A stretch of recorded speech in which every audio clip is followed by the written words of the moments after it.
ನಮಸ್ತೆ, SRM ಚಾನಲ್ಗೆ ಸ್ವಾಗತ. ಇಲ್ಲಿ ರಾಧಿಕಾ ಕುಮಾರಸ್ವಾಮಿ ಈಗ ಎಲ್ಲಿದ್ದಾರೆ, ಹಾಗೇನೆ ಇಲ್ಲಿ ಕುಮಾರಸ್ವಾಮಿ ಅವರು ರಾಧಿಕಾ ಬಗ್ಗೆ ಹೇಳಿದ್ದೇನು, ಹಾಗೇನೆ ಪ್ರಜ್ವಲ್ ರೇವಣ್ಣ ಅವರ ಕೇಸಲ್ಲಿ ಸ್ವಲ್ಪ ಮುನ್ನುಡಿಯಾಗಿ ಗುಡ್ ನ್ಯೂಸ್ ಸಿಕ್ಕೇ ಬಿಡ್ತು.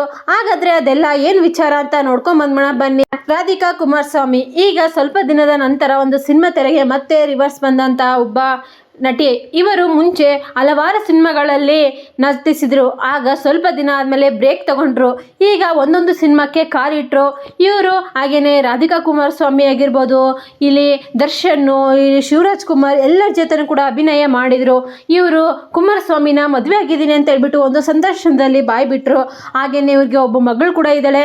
ಆ ಮಗಳನ್ನ ಸುಂದರವಾಗಿ ಬೆಳೆಸ್ತಾ ಇದ್ದಾರೆ, ಎಜುಕೇಟೆಡ್ ಆಗಿ ಬೆಳೆಸ್ತಾ ಇದ್ದಾರೆ ಅಂತಲೇ ಹೇಳ್ಬೋದು. ಹಾಗೇನೆ ಪ್ರಜ್ವಲ್ ಕೇಸಲ್ಲಿ ಈಗ ಅವರು ಜೀವನವಾದಿ ಶಿಕ್ಷೆ ಆಗಿ ಜೈಲಿಗೆ ಹೋದವರು. ಈಗ ಅವ್ರಿಗೆ ಸ್ವಲ್ಪ ಗುಡ್ ನ್ಯೂಸ್ ಸಿಕ್ಕಿದೆ ಅಂತಲೇ ಹೇಳ್ಬೋದು. ಅವರು ಇಲ್ಲಿ ಅತ್ಯಾಚಾರ ಕೇಸಲ್ಲಿ ಜೈಲಿಗೆ ಸೇರಿದವರು. ಅವರು ಆ ಅತ್ಯಾಚಾರ ವಿಡಿಯೋ ಮಾಡ್ಕೊಂಡಿದ್ರಂತೆ. ಆ ವಿಡಿಯೋ ಕ್ಯಾಸೆಟ್ಗೋಸ್ಕರ 70 ಕ್ಯಾಸೆಟ್ನ ರೆಡಿ ಮಾಡಿಸಿದ್ರಂತೆ, ಪೆನ್ ಡ್ರೈವಿಂದ. ಈಗ ಪೆನ್ ಡ್ರೈವ್ ಯಾರ್ಯಾರು ಹಂಚಿದ್ದಾರೆ, ಎಲ್ಲೆಲ್ಲಿ ಯಾರ್ಯಾರು ಲೀಕ್ ಮಾಡಿದ್ರು, ಅವನ್ನ ರೆಡಿ ಮಾಡಿದ್ಯಾರು, ಅವ್ರನ್ನೂ ಕೂಡ ಇಲ್ಲೆಲ್ಲರನ್ನೂ ಕೂಡ ಬಂದಿ ಮಾಡಲೇಬೇಕು ಅಂತ ಕೋರ್ಟು ಈಗ ನಿರ್ಣಯ ಕೊಟ್ಟಿದೆ.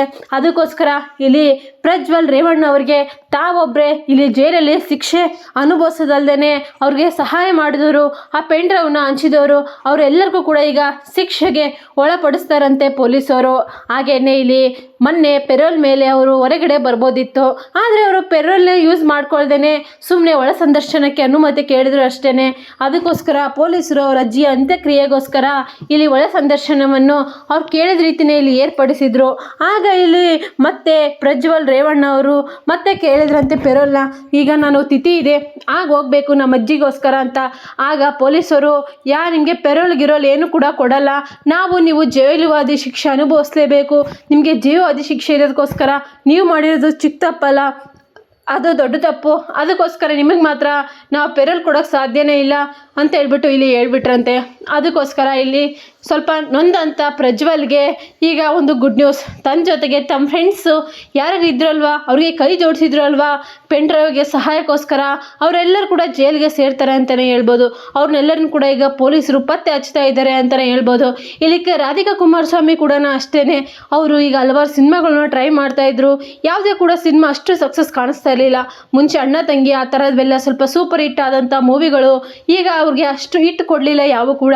ಈಗ ಅವರು ಆದರೆ ಅವ್ರ ಬ್ಯೂಟಿನ ಹಂಗೆ ಇಷ್ಟು ವರ್ಷಗಳ ಕಾಲ ಕಾಪಾಡ್ಕೊಂಡು ಬಂದಿದ್ದಾರೆ ಅಂತಲೇ ಹೇಳ್ಬೋದು. ಈಗ ಅವ್ರಿಗೆ ಸುಮಾರು 40 ವರ್ಷ. ತಮ್ಮ ಮಗಳಿಗೆ ಈಗ ಮಗಳು ಕೂಡ ಸ್ವಲ್ಪ ಸ್ಕೂಲ್ಗೆ ಹೋಗೋ ವಯಸ್ಸಿನವಳಾಗಿದ್ದಾಳೆ ಆಲ್ರೆಡಿ. ತಮ್ಮ ಮಗಳಿಗೋಸ್ಕರ ಇಷ್ಟು ವರ್ಷ ಕೆರಿಯರ್ ಬ್ರೇಕ್ ಆಗಿಬಿಟ್ಟು ಅವ್ರ ಮಗಳನ್ನ ಇಲ್ಲಿ ಚೆನ್ನಾಗಿ ನೋಡಿಕೊಂಡು ಚೆನ್ನಾಗಿ ಬೆಳೆಸಿದ್ದಾರೆ ಅಂತಲೇ ಹೇಳ್ಬೋದು. ಹಾಗೆಯೇ ಇಲ್ಲಿ ಕುಮಾರಸ್ವಾಮಿಗೆ ಒಂದು ಬರೀ ಇದರಲ್ಲಿ ಇಂಟರ್ವ್ಯೂ ಅಲ್ಲಿ ಕೊಟ್ಟಿದ್ರು, ರಾಧಿಕಾ ಕುಮಾರಸ್ವಾಮಿ ಯಾರು ಅಂದರೆ ನನಗೆ ಗೊತ್ತೇ ಇಲ್ಲ, ಅವ್ರಿಗೂ ನನಗೂ ಯಾವುದೇ ರೀತಿ ಸಂಬಂಧ ಇಲ್ಲ ಅಂತ ಹೇಳ್ಬಿಟ್ಟು. ಹೌದು, ಅವರು ಇವರು ಸುಮ್ಮನೆ ಎಲ್ಲ ಗಾಸಿಪ್ ಇದು. ಎಲ್ಲರೂ ಕೂಡ ಇಲ್ಲಿ ಯೂಟ್ಯೂಬಲ್ಲಿ ಎಲ್ಲ ಕಡೆನೂ ಕೂಡ ಸುಮ್ಮನೆ ಗಾಸಿಪ್ನ ಆಡ್ತಾಯಿದ್ರು. ಅವ್ರವ್ರ ಪರ್ಸ್ನಲ್, ಅವರು ಮದುವೆ ಆಗಿದ್ದಾರೋ ಬಿಟ್ಟಿದ್ದಾರೋ ಇಲ್ಲ ಅದು ಯಾರಿಗೂ ಕೂಡ ಕನ್ಫರ್ಮ್ ಇಲ್ಲ. ಸುಮ್ಮನೆ ಎಲ್ಲರೂ ಅವ್ರು ಮದುವೆ ಆಗಿದ್ದಾರೆ, ಅವ್ರಿಗೂ ಮಗು ಇದೆ ಅಂತ ಗಾಸಿಪ್ ಅಂತ ಎಬ್ಸಿದ್ರು. ಅದೇ ರೀತಿಯೇ ಇದು ಯಾರಿಗೂ ಕೂಡ ಪಕ್ಕ ಆಗದಿರೋ ಅಂಥ ವಿಚಾರನೇ. ಅವ್ರ ಪರ್ಸ್ನಲ್, ಅವ್ರು ಯಾವತ್ತೂ ಕೂಡ ಬಾಯ್ ಬಿಡೋದೇ ಇಲ್ಲ ಅಂತಲೇ ಹೇಳ್ಬೋದು. ಇದಾಯಿತು ಇವತ್ತಿನ ಸಮಾಚಾರ. ನಿಮ್ಗೇನಾದರೂ ಈ ವಿಚಾರ ಇಷ್ಟ ಆಗಿದ್ದರೆ like, share, comment. Thank you for watching.